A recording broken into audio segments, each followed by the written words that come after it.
warahmatullahi wabarakatuh. Waalaikumsalam warahmatullahi wabarakatuh. Ya, kita jumpa lagi di podcast berikutnya ini. Jadi kita mau ngebahas tentang ini kan mendekati tahun politik ya. Ya, betul. Ada ya. Betul. Jadi bagaimana sikap kita menghadapi tahun politik nih? Karena kan di tahun politik ini potensi disintegrasi bangsa itu sangat besar. Betul, contohnya 2019 kemarin. Ya, jadi cebong, kampret itu masih ingat, ada. masih ingat. Iyalah, masih ingat. Ya. Silakan Kang Ade pendapatnya. Oke, Dok. Bismillahirrahmanirrahim. Ini menarik, Dok, ya pembahasan kali ini nih.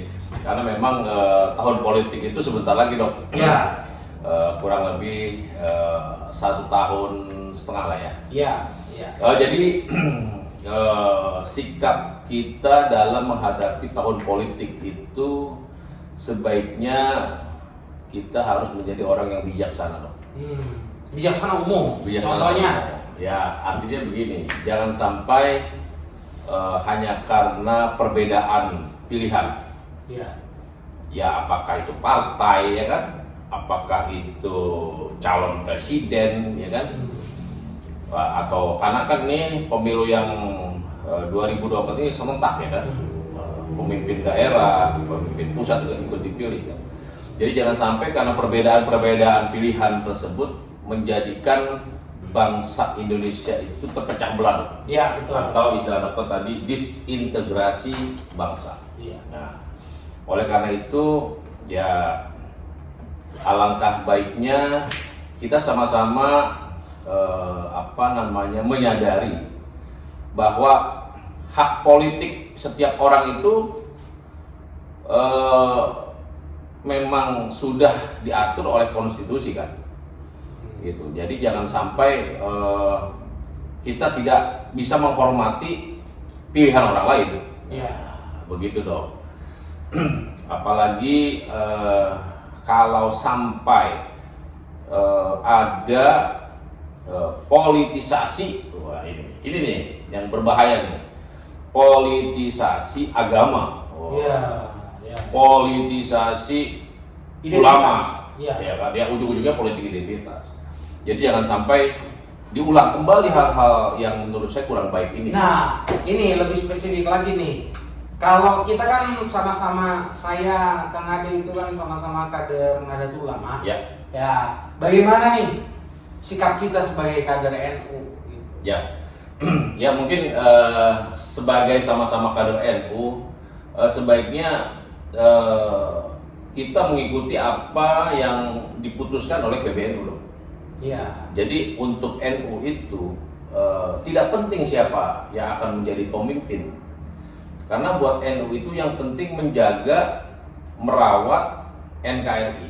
Nah, kembali tuh tadi kan diputuskan sama PBNU. Kan NU sendiri itu tidak berpolitik, kan kembali ke kita. Nah, ya makanya NU itu kan lebih kepada netralitas, ya. Tidak condong kiri, ya, kalau bahasa NU-nya itu tawasud, ya kan, di tengah-tengah gitu. Jadi kita itu siapapun nanti akan menjadi presiden.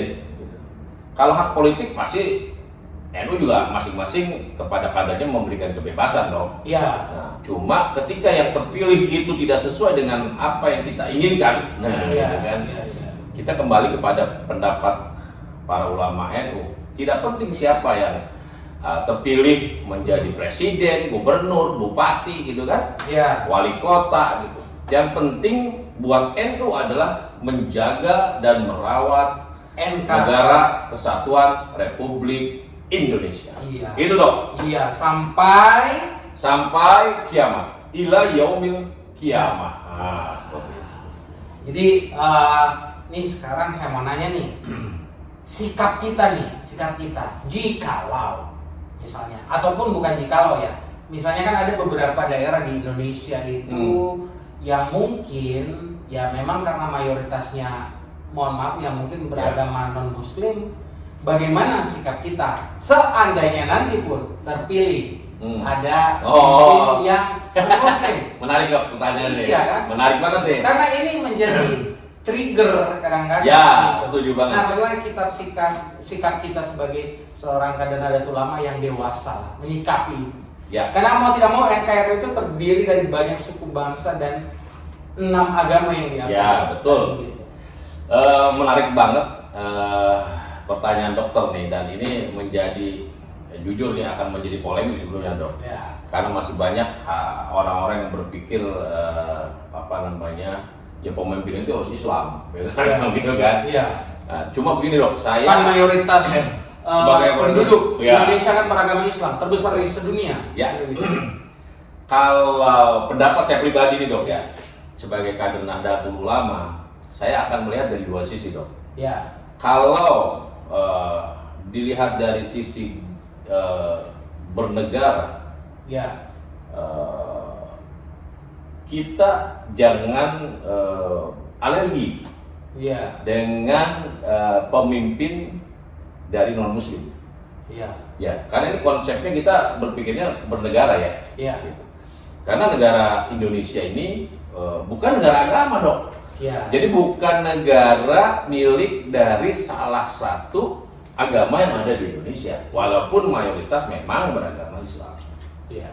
Nah, apabila memang memungkinkan nih, ternyata yang terpilih dari saudara non Muslim sebagai misalnya presiden kah, bupati kah, gitu kan? Ya sebetulnya sah-sah saja, karena di negara Kesatuan Republik Indonesia ini semuanya apapun latar belakang agamanya memiliki hak, ya kan, politik yang sama. Iya. Berhak juga untuk dipilih menjadi pemimpin. Iya.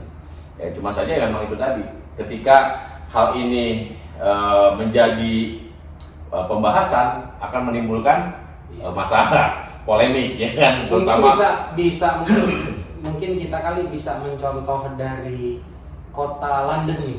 London bisa. Itu wali kotanya Muslim. Betul. Asal India ya. Termasuk Libanon. Libanon ya. Libanon juga Non-Muslim. Ya. Wali kotanya non-Muslim. Non-Muslim wali kotanya, betul. Perdana Menteri kalau nggak salah. Perdana Menteri ya. Non-Muslim kalau nggak salah. Apa presiden lupa saya. Ya. Nah, intinya pemimpinnya di sana non-Muslim, nah, dari mayoritas orang-orang Muslim gitu Ya. kan. Libanon itu mayoritas juga Muslim. Ya. Nah, jadi menurut saya sih tidak perlu juga kita mempermasalahkan hak konstitusi. Maksudnya saya kasih contoh yang di London itu kan mayoritasnya Kristen. Tapi mereka bisa Muslim. memberikan Hak. kesempatan hak kepada seorang wali kota yang beragama Muslim. Betul. Gitu. Jadi nah, potensi disintegrasi kan itu kayak kampret cebong itu apakah bisa berlanjut kan? Gitu kan. Apalagi nih istilahnya di tahun 2024. Sepertinya sih istilah itu ada kemungkinan kecil masih berlanjut dong. Ya. Ya karena itu kan sudah menjadi apa ya, semacam jargon ya. Iya, jargon yang dibikin jokes. Iya, dibikin jokes gitu ya. Ya cuma ya itu tadi lah. Intinya itu kita selalu sama-sama bisa menahan diri lah. Ya.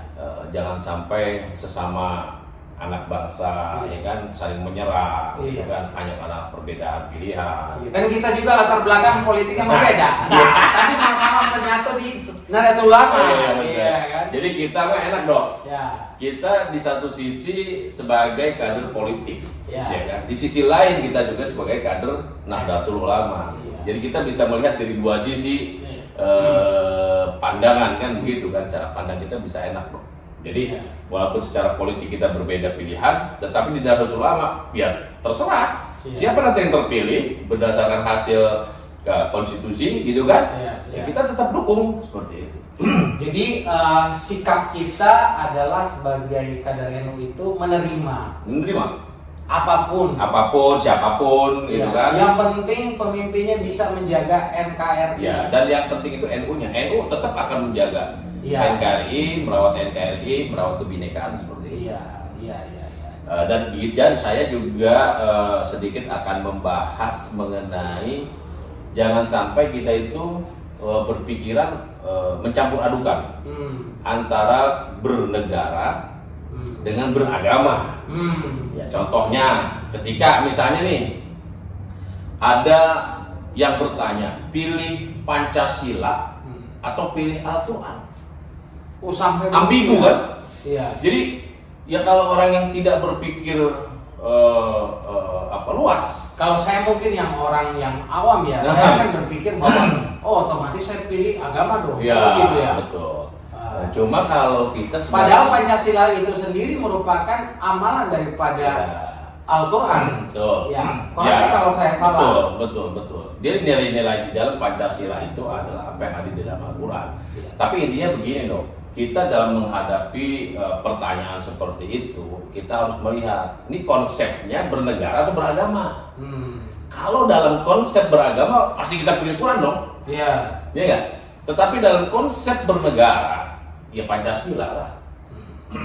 Ya kan? Karena negara kita bukan negara salah satu agama kan? Iya. Kita bukan negara Islam. Iya. Jadi ya konstitusi yang memilihnya ya Pancasila dong. Seperti itu. Makanya kita harus benar-benar bisa memiliki cara pandang yang luas. Iya. Jangan berpikir sempit gitu loh. Iya. Memang pertanyaan itu bikin kita bingung gitu kan. Iya. Di satu sisi kita nih, gue di Islam kan gitu. Pasti gue pilih agama gue Islam, pasti gue pilih Al-Quran. Iya, kalau kita ingat sekolah dulu kan ya, kita angkatan tua lah ya. Jadi sebenarnya sangat disayangkan ya kalau misalnya semacam pendidikan moral Pancasila itu kalau dihilangkan ya. Kan sekarang kan udah nggak ada ya. Gitu. Betul, itu sangat sebenarnya dibutuhkan banget itu untuk pendidikan moral Pancasila, pendidikan sejarah perjuangan bangsa, PSBB. Iya benar. Masih ada nggak sih sekarang? Kalau PMP beda kali ya.